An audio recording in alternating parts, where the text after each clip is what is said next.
귀한 전 찾아오셔서 주님을 마음껏 찬양하고 또 말씀을 통해서 나에게 들려주실 하나님의 음성을 사모하며 귀를 기울이는 여러분에게 이 시간 하나님의 개별적으로 찾아가 주셔서 말씀하시고 만져주시고 새롭게 하시는 큰 은혜가 넘쳐나기를 주님의 이름으로 축원을 드립니다. 하나님이 아브라함을 부르셨을 때, 그 부름을 받고 고향을 떠났을 때 아브라함의 나이가 75세였고 10살 차이 나는 아내 사라의 나이는 65세였습니다. 그런데 오늘 본문은 그 아내가 127살로 하나님의 부름을 받고 남편보다 먼저 하늘나라로 갔다는 이야기로 시작이 됩니다. 사라는 하나님께서 이 땅에 메시아를 보내기 위한 혈통을 만들기 위해 선택한 아브라함의 아내요 동역자로 믿음의 여정을 함께 걸어갔던 여인입니다. 남편 아브라함이 하나님으로부터 하늘의 별처럼 바다의 모래알처럼이라는 많은 후손을 약속받았는데 정작 그의 부인이 되는 자신의 몸에서 아들 하나 낳아주지 못함으로 많은 갈등을 겪었습니다. 그러던 중에 자신의 몸을 통해 아들을 낳게 될 것이라는 하나님의 음성을 들었을 때는 이미 나이가 89세가 되어서 출산의 모든 가능성이 사라져 버렸을 때입니다. 그러나 사라가 그 말씀을 믿음으로 받고 자신을 내어드렸을 때 하나님께서는 이미 생리가 끊어지고 닫혀버린 태를 다시 여시고 90세에 이삭을 낳게 하셨습니다. 이것은 하늘의 별, 바다의 모래와 같은 후손에 대한 하나님의 약속이 반드시 성취될 것이라고 하는 것을 알려주는 신호탄 같은 것이었습니다. 믿음으로 놀라운 일에 쓰임을 받는 그 사라를 높여주시고 기리기 위해서인지 여인으로서는 유일하게 죽을 때 나이를 성경에 기록해 놓았습니다. 여자가 죽는 거 대단하게 여기지 않았었는데 사라가 죽었다, 127세 죽었다 이렇게 써놓았어요. 아브라함이 하나님의 부르심을 받고 그 아내와 고향을 떠나온 지 62년 만에 아내가 죽었는데 수많은 자손과 넓은 땅을 약속받은 아브라함이 그때까지 소유한 땅은 고작 아내를 장사하기 위해서 산 매장지가 전부였고 그의 생전에 자기 눈으로 본 자식, 약속의 자식은 이삭이 전부였습니다. 하나님께서 아브라함의 생전에 주려고 했던 것이 이게 다라면 무엇 때문에 62년 동안이나 헤매게 하셨나? 무엇 때문에 고향을 떠나서 낯선 땅에서 오랫동안 살면서 어려움을 겪게 하셨을까? 한 가지 이유입니다. 훈련. 하나님은 자기 사람에 대한 책임감이 있어요. 그냥 내버려 두지 않아요. 하나님의 명예를 위해서. 여러분이 정말 예수 믿고 구원받았으면 어려움이 안 찾아올 수 없는 거예요. 하나님의 자녀로 만들기 위해서. 그 만드는 과정은 깎아져야 되기 때문에, 잘라져 나가야 되기 때문에, 찢어져야 되고, 그리고 빼내가야 되기 때문에 난 예수 그렇게 오래 믿었는데도 별 어려움 없다 생각해 봐야 돼요. 고통을, 그리고 고통을 넘어가 본 경험이 있어야 되는 거지. 말씀 때문에, 예수님 때문에. 하나님은 훈련이라고 하는 목적으로 아브라함을 불렀어요. 그리고 그 훈련의 목적은 하나님 안에서 그를 성장시키는 것입니다. 만드는 거예요. 옛날 그 모습으로 살다가 그럭저럭 하다가 죽지 말고, 내가 너를 통해서 분명히 하고 싶은 일이 있으니까 내가 너 지금부터 만들겠다. 더 이상 네 맘대로가 아니라 내가 원하는 너의 모습을 하나님 잘라냈어요. 깎아냈어요. 너무 아팠어요. 그런 기간 62년을 보냈습니다. 모세처럼 살고 싶다, 요셉처럼 살고 싶다. 어떻게 요셉은 가는 곳마다 형통했냐? 그러면 요셉이 받은 그 훈련도 같이 받을 각오를 해야 되는 것입니다. 훈련은 아무것도 안 받고 요셉이 누린 그 놀라운 형통, 이건 있을 수가 없는 것입니다. 정말 훈련받는 사람이 모인 곳에는 잡소리가 안 나요. 아니면 지금 내가 훈련받기 바쁜데 남의 간섭할 일이 없거든요. 나도 죽겠는데 남 무슨 뭐 소문 불어다 주고 욕하고 이럴 새가 없어요. 지금 하나님 나를 깎는 작업이 너무 아파서, 그리고 그걸 지났어도 이제 그 다음에 기대가 생기니까 이만큼 하나님 나를 훈련시키고 무슨 일에 사용하실까 하는 기대 때문에 그냥 주를 바라보게 되는 거죠.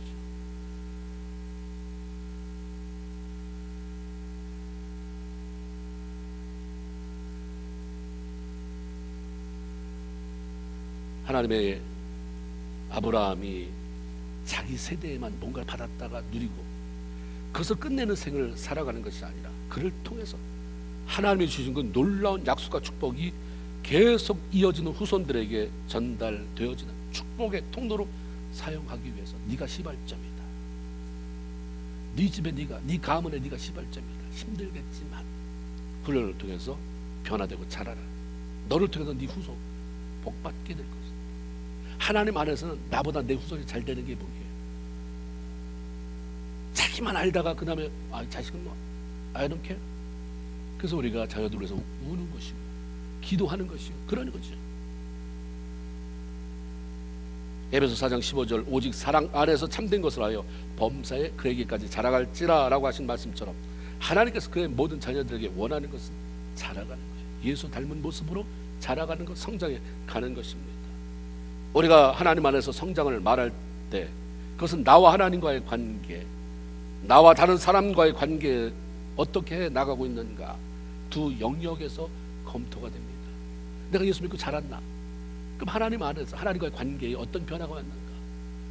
내가 사람과의 관계는 지금 어떻게 하고 있는가? 점검할 수 있는 거죠. 신앙 성장에는 반드시 관계 성장이 따릅니다. 믿음이 자랐다는데 관계는 하나도 안 자라면 그건 잘못된 거예요. 안 자란 거예요. 자기 착각 속에 사는 것입니다. 하나님과의 관계에 있어서는 얼마나 하나님 말씀에 순종하고 그분을 신뢰하며 살아가는 사람으로 내가 자라갔느냐. 옛날엔 모든 일에 벌벌 떨더니 이제는 하나님이 계셔서 하나님이 기대고 넘어갈 줄 아는 사람이 되었느냐, 하나님과의 관계를 이렇게 발전시켰느냐 하는 것을 보는 것이고, 사람과의 관계에 있어서는 얼마나 주의 마음을 닮아가지고 이웃에게 좋은 영향력을 끼치며 인정받고 사는 사람으로 변화되어져 가느냐 하는 것입니다. 믿음이 자랐느냐, 다른 사람에게 좋은 영향력을 끼치며 살아가고 있느냐, 우리 이걸 꼭 점검해 봐야 합니다. 아브라함은 하나님의 부르심을 받고 고향을 떠나온 이후에 아내와 더불어 62년 동안 끊임없이 이 두 영역 속에서 훈련을 받았어요. 하나님을 신뢰하는 영역, 그 사람들과 더불어서 하나님의 사람으로 영향력을 끼치는 그 영역, 이 두 가지 면의 훈련을 받아왔죠. 그래서 하나님은 아브라함이 그동안 하나님과의 관계에 있어서, 사람들과의 관계에 있어서 얼마나 많은 변화를 이루고 성장을 보여줬는지 성경에 기록해 놓으신 것입니다. 하나님과의 관계 변화에 있어서는 우리가 이미 아는 대로 아브라함에게 100세에 낳은 아들 이삭을 번제로 드리라고 명령했을 때에 즉시 순종함으로 믿음의 진보를 증명했습니다. 하나님께서 알려주신 장소에 가서 이삭을 묻고 칼을 들었을 때에 하나님은 아브라함이 보인 믿음으로 인해서 오히려 하나님이 놀라시며 아브라함아, 아브라함아 멈춰라, 그리고 말리셨어요. 이삭을 바치려고 했던 명령은 아브라함이 얼마나 하나님을 경외하는 사람인지, 얼마나 하나님의 말씀에 믿음으로 반응하는 사람인지를 보여드리고 하나님 앞에 인정받는 그런 사건으로 종결이 됐습니다. 이 사건 후에 아브라함에게는 특별한 어려움이 없었어요. 사레가 죽었을 때 137세, 그가 죽은 게 175세, 그 다음에 그냥 열렸어요. 그걸 통과하고 나니까. 그리고 하나님께서 아브라함에게 약속하신 놀라운 축복의 약속들은 계속되어지는 그의 후손들을 통해서 성취해 나가게 하셨습니다.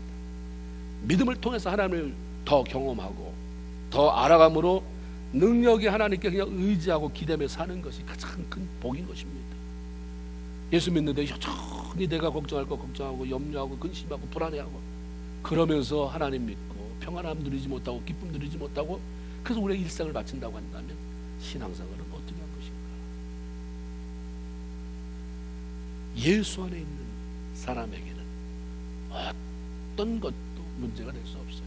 문제보다 더 큰 하나님이 그를 잡고 계시기 때문에. 할렐루야. 그게 우리의 든든한 백그라운드가 아니겠습니까? 신앙은 보이지 않는 하나님과의 관계를 맺어가는 것 때문에 믿음이 필요해요. 보이지 않는 하나님과 뭘 통해서 우리가 관계를 맺고 교류하고 말씀드리고 그 음성을 듣고, 거기에 매체는 믿음이에요. 믿음.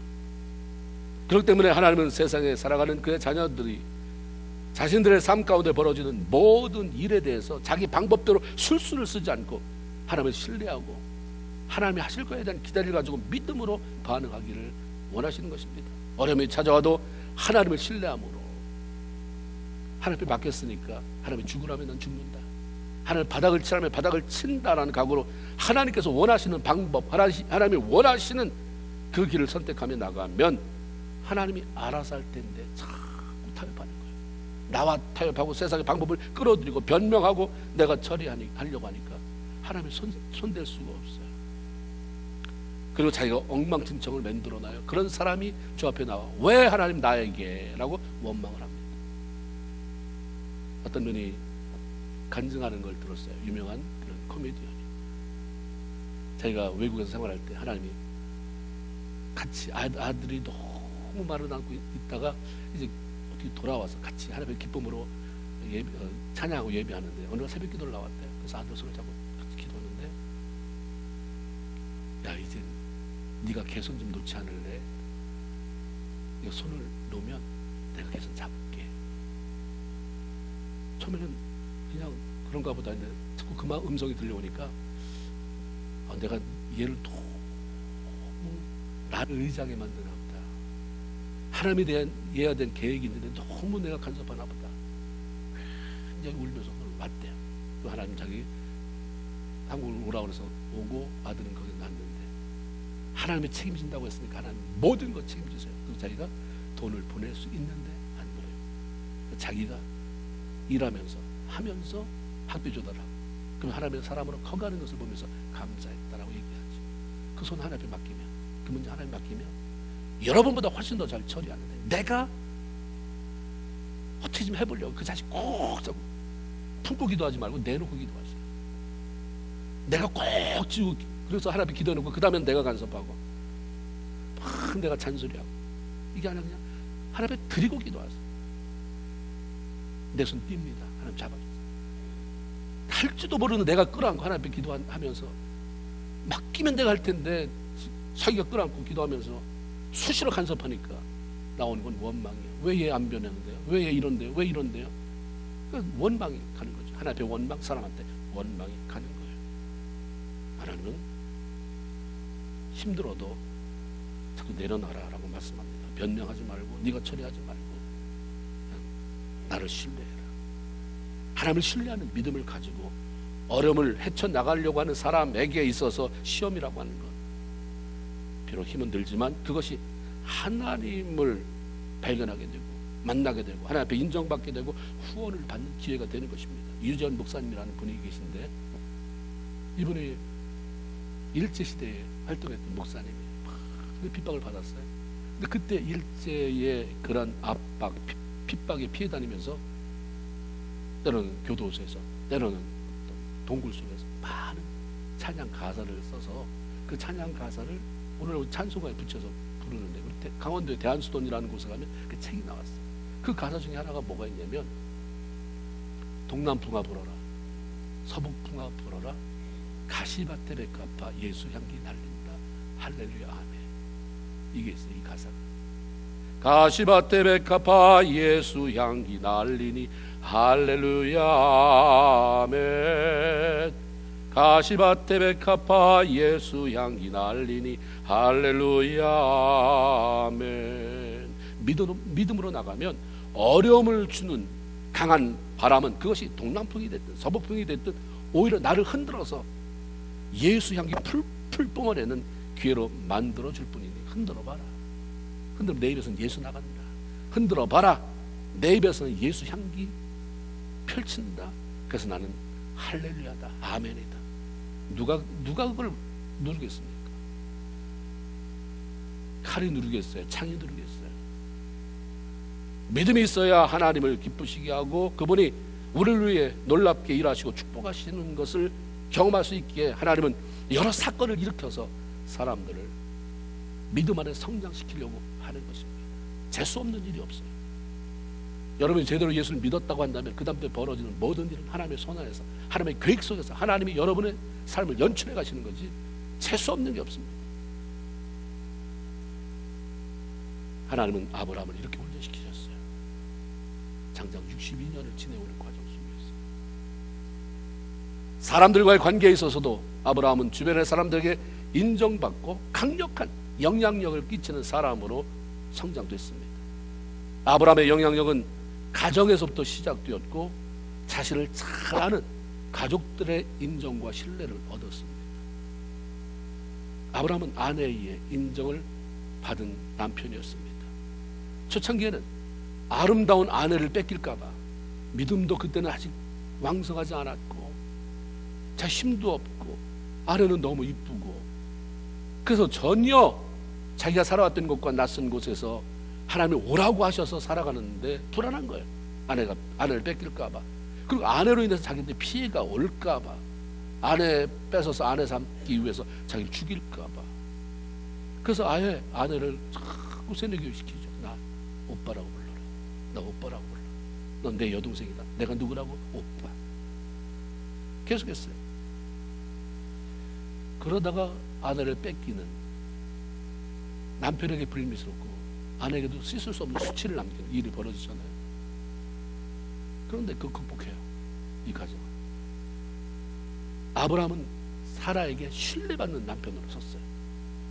베드로전서 3장 6절에 보면 사라가 아브라함을 주라고 부르며 순종한 것 같이. 이런 남편을 어떻게 평생 가도 씻을 수 없는 수치를 남겨다 둔 남편을 어떻게 용서하고 어떻게 주님이라고 부르면서 떠받들면서 아브라함이 뭐라고 하면 그렇게 순종하며 사는 여인으로서의 상을 맞출 수 있었을까?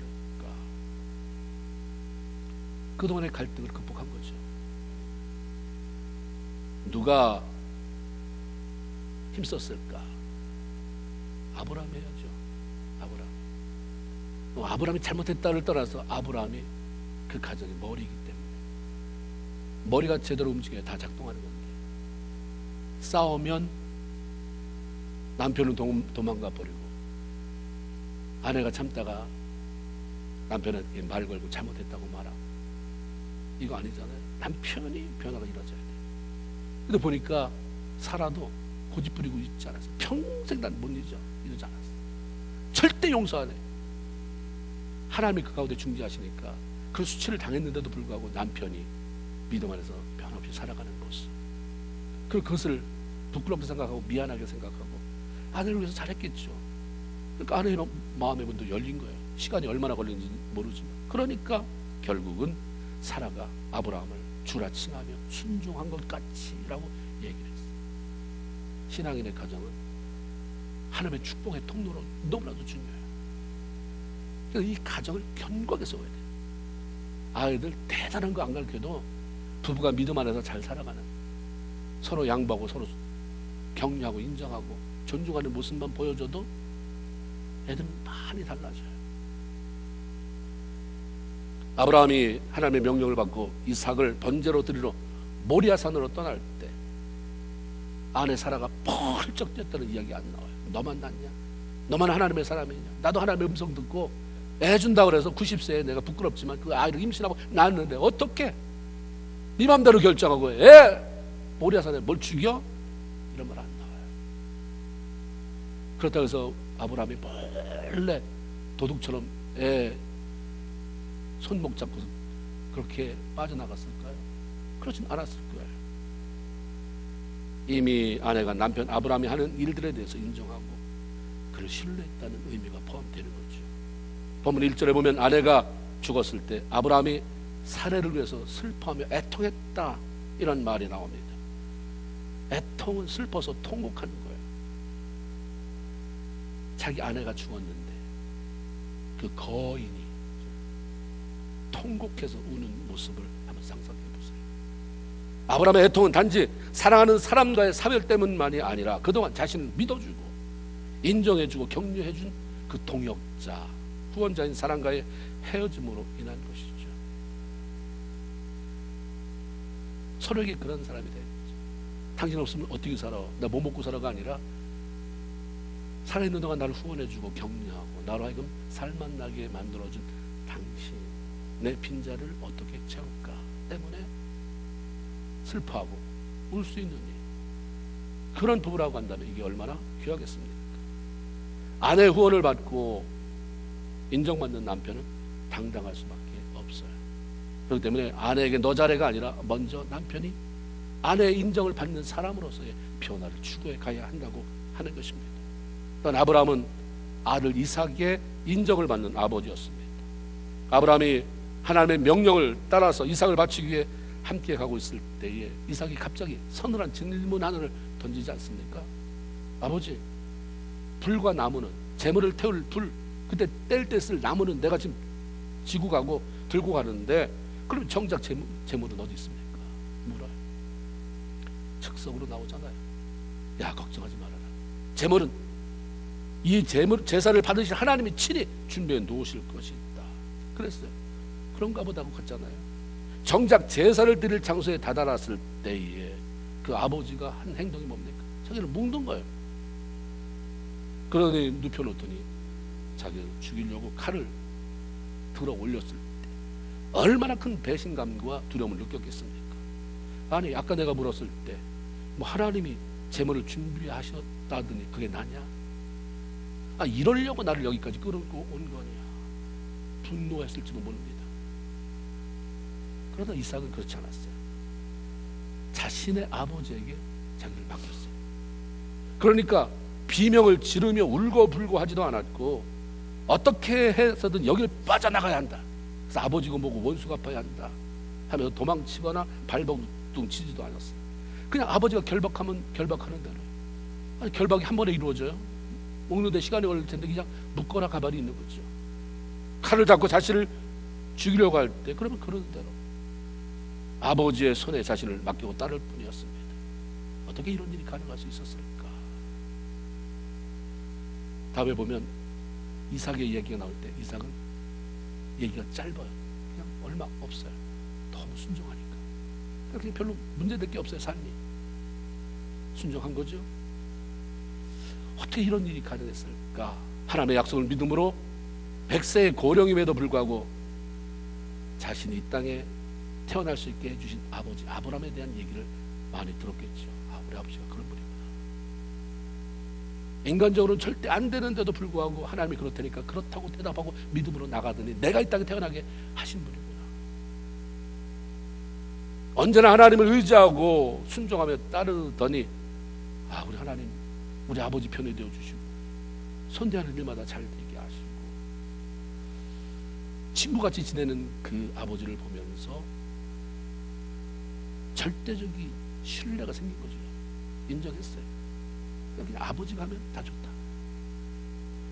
아, 이거 참 얼마나 귀한 일입니까? 근데 이게 가능한가 우리에게? 아버지가 하면 다 좋다. 그러려면 그냥 이놈의 자식 아버지한테 너 뭐 소리 끼치겠냐? 잘 되면 잘 되는 거고 주면 좋지가 아니라 그 권위가 그냥 풍겨 나가야 되는 거죠. 내가 하나님의 절대적으로 순종하고 하나님의 말씀 안에 사는 모습이 그렇게 나갈 때 말이 아닌 삶으로 풍겨 나올 때 아들이 감복하는 거죠. 그걸 인정하지 않을 수 없는 거예요. 저는 아버지를 내가 어떻게 신뢰하지 않을 수 있을까가 돼야 되는 거죠. 우리 자신을 가장 잘 아는 가까운 이웃이 바로 가족입니다. 내 허물 있는 그대로 드러낼 수밖에 없는 그런 사람이 가족이죠. 그러므로 가족들에게 인정받는다는 것은 그렇게 쉽지 않지만 하나님 말씀 안에서 자신을 성장시켜서 가족들과의 관계 변화를 가져와야 하고 인정받는 삶으로의 변화가 필요한 것입니다. 밖에 사람들에게는 인정받는데 정작 가족들로부터는 외면당하고 인정받지 못한다면 그것은 위선적인 삶이라고 말하는 거죠. 내가 무슨 거짓말을 했기로 했어, 내가 뭐라 그랬어. 그러나 다른 거잖아요. 그 다름이 가족에게 피해를 줬다고 한다면, 분노를 사게 만든다고 한다면 위선입니다. 위선적인 삶을 살아가는 사람들에게 진실하신 하나님께서 주실 복이 뭐가 있을까? 가장 가까운 이웃인 가족들에게 먼저 인정을 받아야 합니다. 아내에게 인정받는 남편, 남편에게 인정받는 아내, 그리고 자녀들에게 인정받는 부모라면 하나님도 인정하실 것 같습니다. 그러므로 우리는 하나님 안에서 삶의 변화를 추구하며 가족들과의 관계 속에서도 성장하는 것을 경험해야 됩니다. 우리가 결혼하고 초기에는 참 철부지 같았다. 애 낳고 애 키우는데도 정신없어서 서로에게 관심을 써주지 못해서 너무 황폐했다. 지금 보니까 하나님 안에서 많이 자랐구나. 이거 서로 얘기해야 돼요. 우리 참 많이 자랐지. 이제 옛날 같지 않잖아. 조금씩이라도 변화, 그래서 서로를 인정해 줄 수 있어야 되는 것입니다. 또한 아브라함은 가족들뿐만 아니라 자기가 살아가고 있는 그런 지역의 주변 사람들에게도 인정을 받고 존귀하게 여김을 받았던 사람입니다. 아브라함이 죽은 아내를 장사하기 위해서 매장지를 살려고 해족속이라는 그런 사람들을 찾아갑니다. 땅을 요청해요. 그때에 해족속 사람들이 아브라함이 하는 말을 듣고 이렇게 말합니다. 내 주여 들으소서. 당신은 우리 가운데 있는 하나님의 지도자입니다. 그러니 우리가 가지고 있는 묘실 중에 장례할 만한 그런 장지 중에 좋은 것 택해서 가져가세요. 이렇게 얘기를 하죠. 내 주여라고 하는 말은 당시 사회에서 최고로 존경받는 사람을 명예롭게 하기 위해서 부르는 호칭입니다. 하나님이 세운 지도자라고 하는 말은 이방 사람이 눈으로 볼 때에도 하나님이 주신 권위가 있는 거죠. 저 사람은 세상 사람이 세운 대물림에서 받는 이런 어떤 권위가 아니라 하나님이 내려준 권위를 가지고 있는 진짜 지도자다. 그래서 자기가 그렇게 불러요. 내 주여, 하나님이 세운 지도자시여, 이렇게 부른 거죠. 이 지역 사람의 눈으로 볼 때 그는 감히 넘볼 수 없는 하나님이 높여주신, 하나님이 세우신 그러한 위대한 지도자였던 거예요. 그들 눈에는. 아브라함이 이렇게 인정받을 수 있었던 것은 그의 삶을 통해서 지금도 살아계신 하나님을 보여준 것, 그리고 하나님의 사람이 어떻게 살아야 하는지 그의 삶의 모습을 보여줬기 때문입니다. 하나님은 그동안 많은 시간을 들여서 아브라함을 훈련시켜 성품의 변화를 가져오게 했고요, 인격의 변화를 가져오게 했고, 그래서 그가 성장하게 만드셨습니다. 절대로 성장되지 않으면 채워질 게 없어요. 자꾸 우리의 그릇의 크기를 넓혀가야 하는 것입니다. 성도들은 자신이 속한 지역에서, 직장에서 이웃들에게 하나님의 사람으로 인정받는 삶을 살아가야 합니다. 마태복음 5장 16절에 보면 이와 같이 너희 빛이 사람 앞에 비치게 하여 그들로 너희 착한 행실을 보고 하나님께 영광을 돌리게 하라 말씀합니다. 하나님의 자녀로 우리의 삶을 통해 이웃에게 좋은 영향력을 미칠 때 그것이 곧 하나님께 영광을 돌리는 일이 되기 때문에 하나님은 네가 잘 알고 있는 교회에서만이 아니라 내가 매일매일 직장에서 부딪히는 사람들, 매일매일 사업터에서 만나는 사람들, 학교에서 만나는 그 사람들에게 인정받는 삶을 살아라. 선한 영향력을 끼쳐서 인정을 받아라. 디모데전서 3장 7절에도 보면 감독은 또한 외인에게서도 선한 증거를 얻은 자라 할지니 비방과 여러 올무에 빠질까 염려하라 라는 말씀이 있습니다. 교회 리더가 되는 자격 가운데 하나는 교회에서만 뭘 잘하는 사람이 아니라 세상에서 일하고 살아가면서 관계를 맺는 주변 사람에게도 나는 교회는 나가지 않지만 저 사람 같으면 난 교회 나가겠다, 그 교회 나가겠다. 난 교회는 안 나가봤지만 저 사람이 아무 교회 간다는데 그러면 절대 교회 안 나간다. 특히 저 사람이 다니는 교회는 안 나가겠다 한다면 그게 비방 아닙니다. 사람들로부터 비방을 듣는다. 그렇게 하지 말고 리더 뽑을 때 외인에게서도 선한 증거, 인정받는, 칭찬받는 사람을 뽑아라. 하나님이 우리가 사람들에게도 인정받는, 하나님의 자녀를 인정받는 삶을 살아갈 것을 얼마나 원하시는지를 알려주는 한 말씀인 것입니다. 아브라함은 자기가 살던 지역의 왕과 고위 관리에게도 인정을 받았어요. 창세기 21장 22절에 보면 그때 아비멜렉과, 이 사람이 그랄 왕 아닙니까? 아비멜렉과 그의 군대장과 국방부 장관쯤 되는 비골이 그 사람 아브라함을 찾아왔어요. 이러되 우리가 가만히 살펴봤는데 네가 뭘 하든지 하나님이 너와 함께 계시도다. 그러므로 동맹 맺자. 우리 괴롭히지 말아라. 우리 보호해달라. 라고 하는 그런 요청을 그 사람도 해온 거예요. 왕하고 국방부 장관 되는 사람이 한계 그냥 삶을 살아가는 아브라함에게 찾아와서 이렇게 얘기할 정도면 아브라함이 얼마나 영향력을 끼쳤는지를 우리가 알 수 있는 것입니다. 본문의 해쪽 속 사람들 역시 아브라함이 살아가는 모습을 통해서 다른 뭔가를 보았어요. 그러니까 내 주여라고 부르면서 정령했고 매장지 당신이 원하면 뭐가 됐든 간에 원하는 땅 가져가셔서 당신의 아내를 장례 치르시오라고 말했던 것입니다. 사람들이 아브라함의 어떤 모습을 보았길래 그렇게 좋아했을까? 그들은 아브라함이 훈련받는 건 잘 못 봤겠죠. 사람들은 여러분의 훈련받는 걸 잘 못 봐요. 훈련을 통해서 태어난 모습들을 보면서 사람이 저렇게 변화될 수 있는 것이구나, 하나님이 저렇게 사용할 수 있는 거구나를 통해서 강력한 도전을 받게 되죠. 아브라함에게 나타난 그런 모습이 있으니까 이분들이 함부로 못한 거예요. 그 중에 하나가 아브라함의 겸손한 모습이었어요. 겸손한 척하는 모습이 아니라 그냥 삶에서 배어나오는 겸손이죠. 4절 보면 아브라함이 매장지를 구입하기 위해서 햇사람을 찾아갔을 때 나는 당신들 중에 나그네여 거류하는 자니 당신들 중에서 내게 매장할 소유지를 주어 내가 나의 죽은 자를 내 앞에서 내어다가 장례하게 하소서. 이런 말씀이 있습니다. 나그네라고 하는 말은 일정한 거처가 없어서 여기저기 떠도는 사람입니다. 거류인, 내 땅 하나 없는 거예요. 개인 소유의 땅이 없이 그냥 필요에 따라 여기저기 돌아다니는 그런 사람 말합니다. 사람들이 볼 때 아브라함은 이미 그것을 오래 살았어요. 많은 소유를 가지고 있는, 전에도 성경이 말하듯이 그 거부였습니다. 많은 종들을 부렸어요. 조카 롯이 사로잡혀갔을 때는 자기 종들 중에서 추려서 318명의 사병을 만들어서 그 조카를 구해오기도 했잖아요. 대단한 사람이에요, 이 사람. 그리고 그에게 범접할 수 없는 권세, 하나님이 주셔서 세우신 하나님의 지도자로 알고 있는데 스스로 자기는 나그네일 뿐이다. 난 뭘 요구할 만한 사람이 아니다.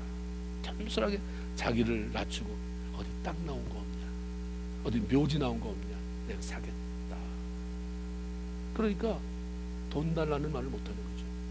그냥 가져가셔도 돼. 이 정도는 우리가 충분히 당신에게 드릴 수 있습니다라는 말을 듣게 된 거예요. 아브라함의 겸손은 오랜 세월 하나님 앞에 굴려서 하나님 손에 깎아져서 많은 사건을 접하면서 그 안에서 만들어져 갔던 것입니다. 특별히 사람들이 아브라함을 볼 때 저런 차이가 있구나를 느꼈던 게 그의 특권을 누리지 않으려고 하는, 내가 누려야 할 특권을 그냥 내려놓는 그런 모습입니다. 그 지역 사람들이 자신을 존귀하게 여기고 하나님이 세운 지도자라고 말한다는 것을 아브라함도 알고 있었을 것입니다. 그렇기 때문에 그들 말대로 매장지 하나, 그럼 내가 가져도 될까? 그 다음에 필요하면 내가 뭐든지 도와줄 테니까 말해 하면서 그걸 손에 넣을 수도 있습니다. 아브라함은 그렇게 하지 않았어요. 그 말은 고맙지만 내가 충분한 대가, 다시 말해 네가 부르는 시세보다 더 쳐줄게 라는 말이에요. 그리고 은 400세겔이라고 하는 비싼 값을 치르고 그 땅을 아내의 무덤으로 삼았습니다. 자기 특권을 이용해서 남의 것을 가로채기보다 값을 후하게라도 치르고 땅을 사서 이방 민족 앞에서 하나님의 백성으로서의 그 넉넉한 덕을 세우기 위한 그 마음이 아브라함에게 있었던 것입니다. 예수 믿는 사람이 너무 터무니없이 장사하는 사람 찾아가서 값을 깎거나 남의 것을 그냥 거저 얻으려고 하는 마음은 좀 내려놔야 돼요. 주고 싶은 마음이 더 많아야지 어떻게 해서든지 내 거 안 드리고 내 시간 안 드리고 남의 것을 가지려고 하는 것은 별로 좋은 게 아니에요. 성경에 보면 강도 만난 사람의 얘기를 할 때 그 강도를 러버라고 하는데 한문 성경에는 불안당이에요. 불안당. 아니다 불, 한 땀, 한 당, 무리당. 땀 안 흘리고 뭘 남의 것을 가지려고 하는 사람이 불안당이다. 강도가 따로 있느냐?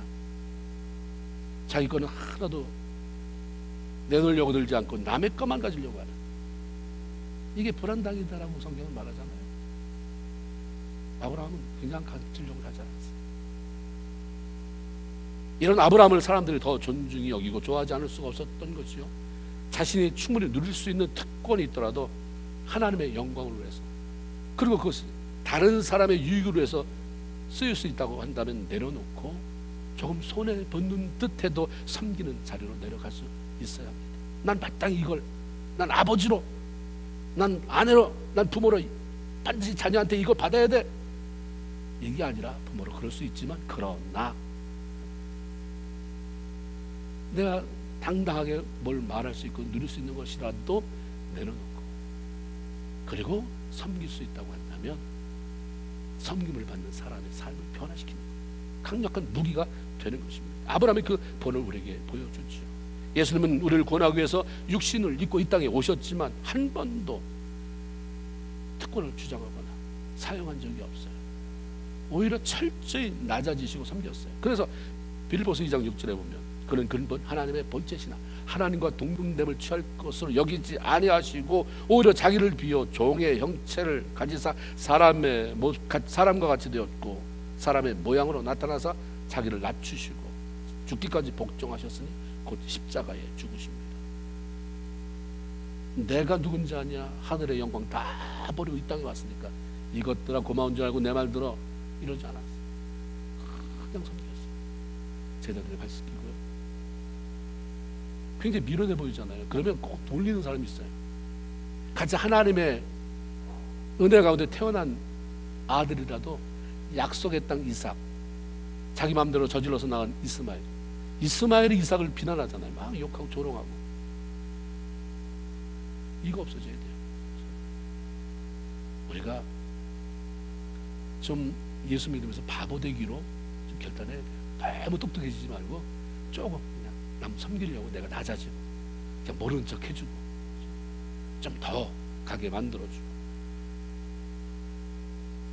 하나님은 이렇게 살다 가신 예수 그리스도를 높이셔서 모든 이름에 뛰어난 이름을 그에게 주셨다라고 했습니다.